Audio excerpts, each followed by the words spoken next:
Hello again and welcome to Pearl Magazine. March is Women's Month. One woman in the community feels her life mission is to help the needy. She employs former convicts and drug addicts at a restaurant, and she provides accommodation to terminated domestic helpers. Zella Chin has more on this angel of mercy.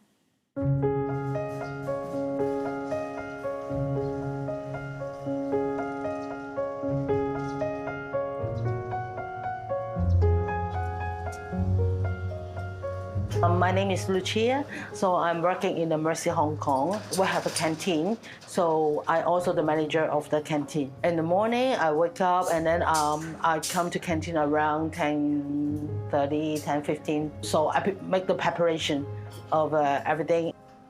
Every morning, I will ask our chefs what they need every day. So I will come to market to buy the grocery for the sales of the canteen. I buy eggs, I buy the frozen meat and also the vegetables. So every day is different, the grocery to buy.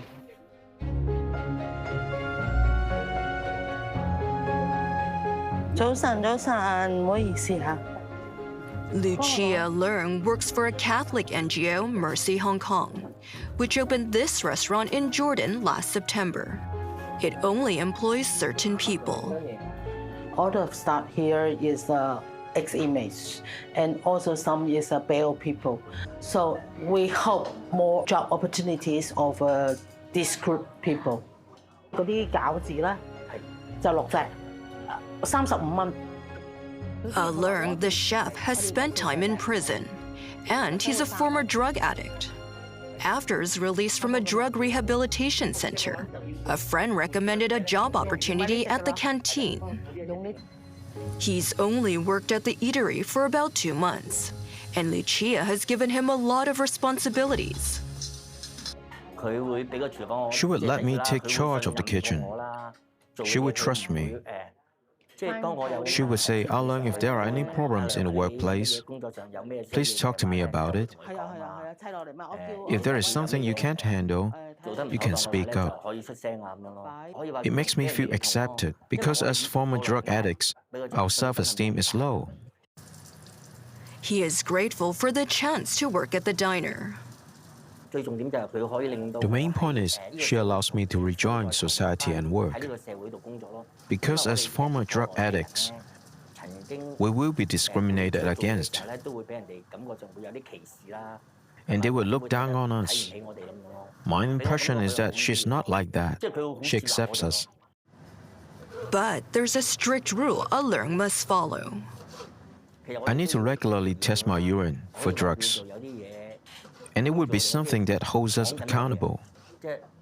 It depends on how you look at it. I don't mind, because when we come out, our resolve is not so strong.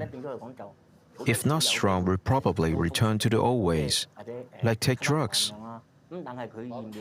But testing urine would protect this place.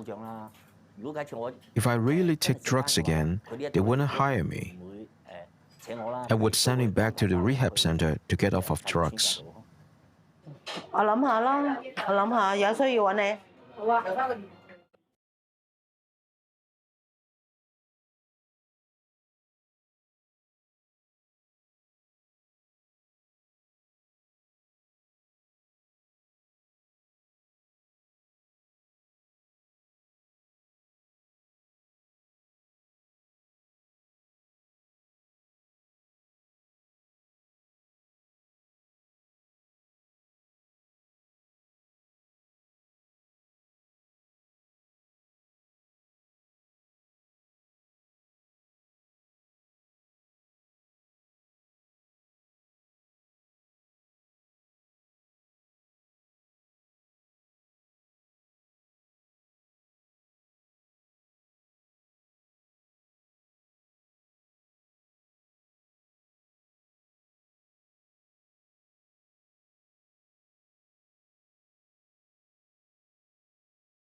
So she was working 24 hours a day, and I remember one night she was called out about 10 o'clock and then about 2 o'clock and then about 4 o'clock in the morning to meet people who had suddenly become homeless in the cold and wet weather.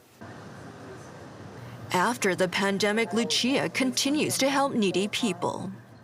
Much of her work is done near Temple Street in Jordan. So what's so special about this Temple Street area? Actually, there is a lot of drug addicts, asylum seekers, and also a lot of sexual workers staying in this area. And these are the people you try to help, right? Yes, because they stay in this area. The rental is because they have a lot of tongfang. Subdivided flats. Exactly. So that is it's more cheaper in this area. Lucia manages several shelters in the neighborhood for domestic helpers, asylum seekers, and people out on bail. The NGO rents these 2 apartments, which can sleep 8 women each. Jonah Perez, a domestic helper from the Philippines, has been living here for almost a year. She says she broke her contract with her employer because she was told to sleep in the same bed as the old man she was hired to take care of. Yes, I'm scared because I don't know where I will stay because I'm terminated. Then Ma'am Lucia, okay, you come in our shelter. She gave me the address, then that's it. Lucia gives the women a bed and a daily allowance of $100. And in return, they have to follow the rules. Don't borrow money from others. Don't share the address. Don't bring friends. Tidy the flat. Message Lucia when you leave and return. And curfew is 10 p.m. Now Jonah is very happy, even though her former employer is suing her for breaking the contract. I'm very confident, and as my family, especially my husband, told me, keep on praying, and also you just relax and waiting your case resolution, and hopefully, so totally is very happy because Ma'am Lucia she always guide me, and also Father Chan. Yeah, she protect me. Amen, amen, amen. Lucia is leading the defense for Jonah in court with legal assistance from another NGO. If the fault is from the employer, so I will fight for you. I'm happy to helping them. And then because actually it's a human being. No matter that is the Filipino, Indonesian, Thai, Indian, whatever, but we are the same, the human being. We need to have the same right. Triangle. And Lucia has temporary custody of this 1-year-old baby girl, Patricia. Her mother is in and out of prison, and her father is in a drug rehab center. If that is a poor country, so it will be more cases like this. But in Hong Kong, I can't accept it in Hong Kong. Okay, so but unfortunately, that is the parent do like this, and then so we need to face on this. A couple of blocks away is another apartment to house people who are out on bail. Okay, so here is our another shelter. So I'm living in just the next, because I'm when will for the bail the people. So the judge will trust us, and then because we will look after them and then also guide them, and then so there is a more easy to grant to bail. So here is my home, and then yes, please come. It's my home. I just come back here for sleep only. Yeah, most of the time I will stay in our office. She moved into the 70-square-foot flat provided by the NGO 2 years ago. I moved here for the pandemic because a lot of domestic helper is kicking by the employer.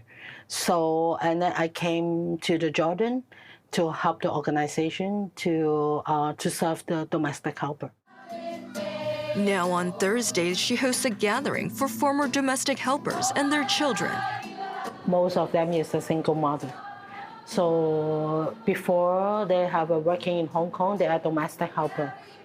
But unfortunately, and then they have a baby, so they can't continue to work, and they apply for the asylum in Hong Kong, and so they can come here so we can have a talk.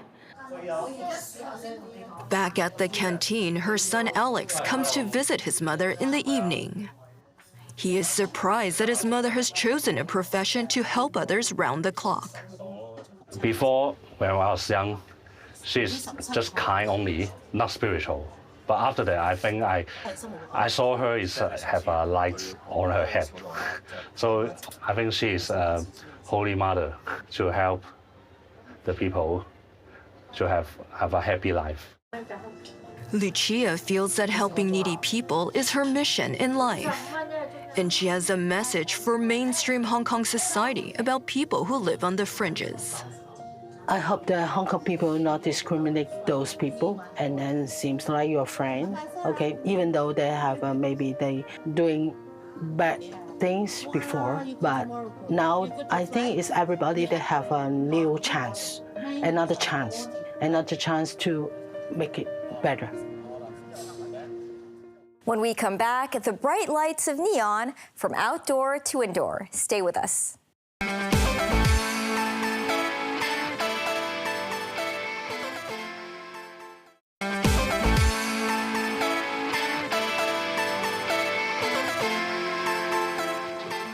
Welcome back to Pearl Magazine. Hong Kong is known as the Pearl of the Orient, as neon lights on buildings line both sides of the Victoria Harbour, as well as the city streets along the main roads in Tsim Sha Tsui and Mong Kok. But as many old shops have shut down, along with new outdoor sign regulations and the emergence of LED signs, there are now fewer and fewer neon signs and a smaller number of master craftsmen making them. In 1964, this restaurant opened a branch in Jordan. The neon signboard on the facade lights up the street every night.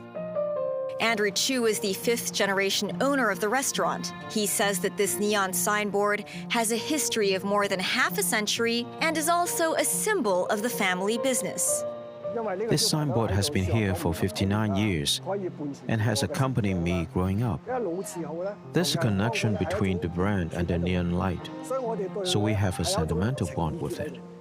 However, the restaurant's two signboards did not comply with the current legal requirements. It received a demolition order from the government earlier. Even if Andrew feels reluctant, it will soon be removed. Knowing that this sign will be demolished soon makes me a little sad. But I also understand that this is a trend, and it will happen.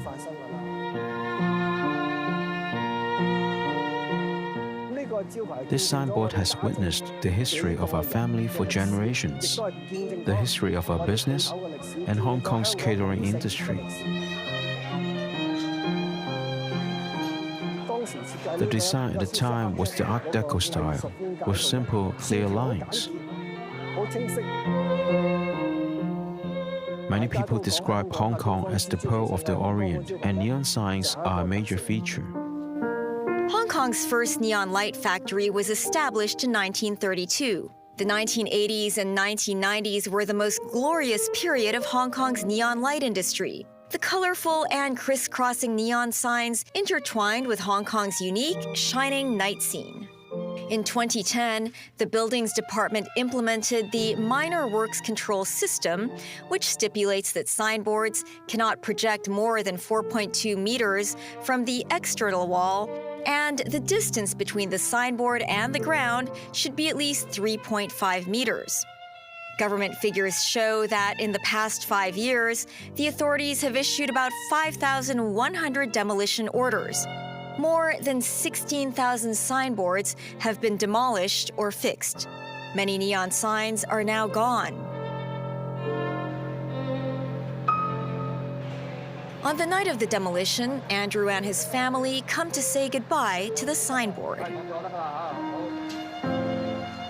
Unlike the fate of many neon signs, this one will not be abandoned in the landfill after it is removed.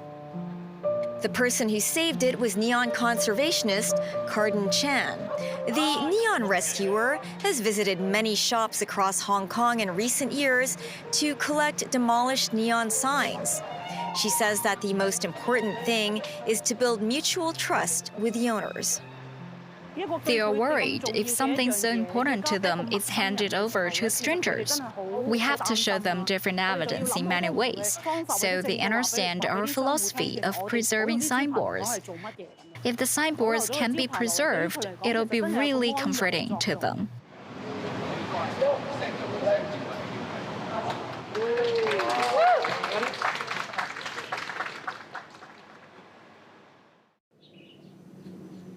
Most of Cardin's collection of neon signs is stored in this warehouse in Cam Tin. We removed and preserved the signboard of this restaurant in Jordan earlier, and it is currently stored in our warehouse. Then we need to reset a little, because water is the biggest enemy of these metal and iron signboards. This neon conservation organization was established in 2020 and has collected about 70 neon signs so far. Each piece is a work of art. When these signs were hung on the street, they were a living gallery. To us, they are cultural relics and witnesses of history. So we worked hard to retain the original signs. Going a little deeper is about knowing the story behind the store. It is becoming increasingly difficult to find neon signs on the streets. Some signboards have to be removed because they do not meet the size requirements of current laws. They are also naturally lost due to urban development and changes in the business environment. Those more traditional merchants, if they cannot survive, their signboards will disappear. Now, many stores and companies have turned to LED lights or screens because they're more flexible and cheaper. Neon signs are very representative in Hong Kong. These signs have disappeared on the streets, and Hong Kong has lost some of its attractions. As time changes, there will be changes for sure. But is there anything worth preserving amid the changes? Cardin used to live abroad. When she returned to Hong Kong in 2017, she saw more and more demolished signs, so she began volunteering and documenting the neon signs on the streets. In 2020, she joined this neon conservation organization and worked on many projects independently. We often read newspapers and will specifically pay attention to the real estate section to see which shops may close. We need to contact the owners right away and ask them what changes they have made and how they will deal with the signboards. So we're always at work, but we do not regard it as a job. We think of it as an ambition. Born in the 1980s, Cardin went to school in Tsim Sha Tsui. At the time, there were many neon signs in Chatham Road South, which impressed her deeply. This photo I have was taken from the position behind me when I started documenting in 2017. There were still a few neon signs at the time, but now they have all gone. 我想問下佢其實嗰個霓虹位喺邊度？即係框翻住呢啲夾咯，係嘛？我自己係會將佢即係起碼勾翻個外線條出嚟咯。 We had previously assisted a shop to preserve its old signboard. The shop now wants to install a neon decoration inside, so we invited Master Wu to help. Cardin met Master Wu Chi-kai a few years ago and gained a deeper understanding of the neon lights industry. 呢個位啊，係啊，360度咁樣轉係嘛？同埋左右要較為褪一褪佢。 Having personally experienced how to burn and bend neon tubes, Cardin hopes that more people will learn about neon masters and their craftsmanship. I need to understand their stories first, such as their bitter history, before I can share these stories with the media or the public. If there are foreign media, we can be the bridge to interview the master with the most representative perspective. and tell the story of Hong Kong's neon lights to an international audience. 57-year-old Wu Chi-kai started making neon signs in the 1980s and witnessed the ups and downs of the industry. He said that in its heyday, there were more than 20 masters in Hong Kong, but now there are less than 10 left. In the mid to late 1990s, some companies moved the neon lights production process to the mainland.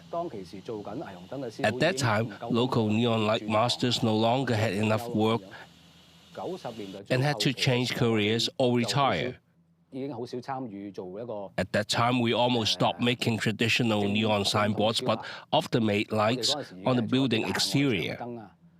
Times have changed and neon has gradually moved from outdoor to indoor. The orders Master Wu has received in recent years are mainly for the production of indoor neon decorations. It's usually for restaurants, some words and patterns to attract customers. The smaller the size, the harder it is to bend. But the larger the size, the easier it is to make. In the past, if the signboard was installed on the streets, it would be no problem if it worked properly. But now it is necessary to make high-quality products. I think making neon lights is harder now than before. If you want people to like the neon lights, first of all, the workmanship must be exquisite. If people appreciate that, they will retain it. That's our show for this week. Join us on Pearl Magazine, same time next week. Bye for now.